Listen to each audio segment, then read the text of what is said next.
জিন্দেগি একদমই অল্প বাপ, জীবন খুবই সামান্য। দেখতে দেখতে রাত কেটে যায়, দেখতে দেখতে দিন ফুরিয়ে যায়। ছোট্ট সেই শিশুকাল, কিশোর, তরুণ, যুবক হয়ে অল্প সময় পরে মৃত্যুর কোলে ঢলে যায়। হঠাৎ একদিন মৃত্যু এসে সব হিসাব কিতাব, সব প্ল্যান, প্রোগ্রাম, পরিকল্পনা, ইচ্ছা, আকাঙ্ক্ষা সবকিছু এসে মালাকুল মউত এসে ছিনায় নিয়ে আসে। দুনিয়ার জায়গাতেই থাইকা যায়। এই ব্যস্ততম দুনিয়া, সে 1 মিনিট আমার মৃত্যুতে থামবে না ভাই। আধারে ভয় পেও না, আলো আছে আড়ালে, অন্ধকার পালিয়ে যাবে তুমি উঠে দাঁড়ালে। নিজেকে দাঁড়াতে হবে, নিজের সাথে নিজের শক্ত বোঝাপড়া করতে হবে। অন্যের দোষ খোঁজার সময় আমাদের নাই, চিল্লায় বলো ঠিক না। একজন মানুষ সর্বদা আল্লাহর উপর ভরসা রাখত। সে বলতো আমার কেউ নাই, কিন্তু আমার রব আছে। জীবনের পরিক্রমায় একটা বিপদে পড়ে একজনের কাছে কিছু টাকা সে ধার নেয় ব্যবসার কাছে। এবার ওই মানুষ তাকে জিজ্ঞেস করে, তুমি যে টাকা ধার নিচ্ছ গ্যারান্টি কোথায়? বলে যে আমার তো দুনিয়াতে কেউ নাই। রাসূল সাল্লাল্লাহু আলাইহি ওয়াসাল্লাম বলেছেন, কখনো উঁচু স্তরের লোকদের দিকে তাকাবে না। যার উঁচু বাড়ি আছে, তোমার চেয়ে উঁচু বাড়ি আছে, তোমার চেয়ে বড় গাড়ি আছে, তোমার চেয়ে বেশি টাকা আর্ন করে, ওদের দিকে দেখবে না, ওদের দিকে চোখ দিও না। বরং তোমার চেয়ে নিচে যারা আছে, দরিদ্র যারা, তোমার চেয়ে যারা দরিদ্র, ওদের দিকে তাকাও। তাহলে তুমি আল্লাহর নিয়ামতের শুকরিয়া আদায় করতে পারবে ইনশাআল্লাহ। আল্লাহ পাক যাকে ইচ্ছা তাকে তৌফিক দিয়ে থাকেন।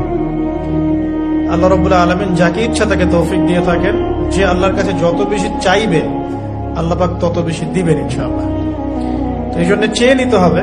প্রথমত চেয়ে নিবেন যে আল্লাহ আপনি আমাকে তৌফিক দিন, যাতে করে আমি আমার পুরো জীবনটাকে আপনার ইবাদতে কাটাতে পারি, আরশের ছায়ায় ছায়া পেতে পারি। ইন্নী যাহিবুন ইলা রাব্বি সায়াহদিন, আমি চললাম আমার রবের পথে, তিনি আমাকে পথ দেখাবেন। এই আয়াতটা খুবই মনে শান্তিদায়ক আয়াত। জীবন অনেক কিছু হয়ে যাবে, কিন্তু এই আয়াতটা যদি তেলাওয়াত করতে পারেন ভিতরে ভিতরে আল্লাহকে পাবেন। ইন্নী যাহিবুন ইলা রাব্বি সায়াহদিন, আমি ছুটলাম, আমি চললাম আমার রবের দিকে, তিনি আমাকে পথ দেখাবেন।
এমন আশিস দাও আমারে খোদা দয়াময়,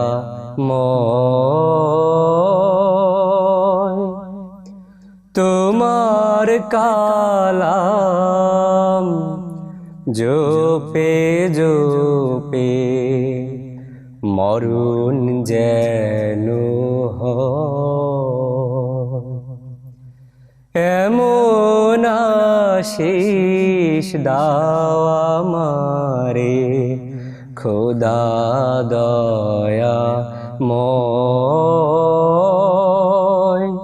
তোমার কালাম জোপে জোপে মরণ যেন হয়। আমার সকল কাজের মাঝে তোমায় খুঁজি সকাল সাঝে, আমার সকল কাজের মাঝে তোমায় খুঁজি সকাল সাঝে। সুন্নাতেরা সুলে যত, সুন্নাতেরা সুলে যত করি যেন সাফল্যের সংজ্ঞা শেখানো হতো আমাদেরকে পরিবার থেকে। সফল হতে হবে বাবা, নিজের পায়ে দাঁড়াতে হবে, বিয়ে করবি কি নিয়ে, তোর তো কিছুই নাই, চাকরি বাকরি করতে হবে, প্রতিষ্ঠিত হতে হবে। শোনো, সাফল্যের একটা সংজ্ঞা দিয়েছেন আল্লাহ কোরআনে, একটাই সংজ্ঞা। সূরা আলে ইমরানের মধ্যে আছে, কুল্লু নাফসিন যায়িকাতুল মাউত, প্রত্যেকটা নফস মারা যাবে এবং কিয়ামতের মাঠে তাদের পুরোপুরি প্রতিদান তাদেরকে দেয়া